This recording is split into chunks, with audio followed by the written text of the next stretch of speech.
Začenjamo s 1. septembrom z vsemi učenci, kar pomeni, da se bo izvajal celotni vse vzgojno-izobraževalne dejavnosti, tako razširjeni kot obvezni program v celoti, z seveda upoštevanjem vseh teh omejitev, zdravstvenih, higienskih priporočil, ki nam jih je podal Nacionalni inštitut za javno zdravje.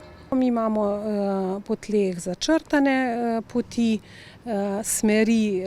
smeri označene, tako da se čim manj učenci srečujejo oziroma prihajajo v tesnejši stik.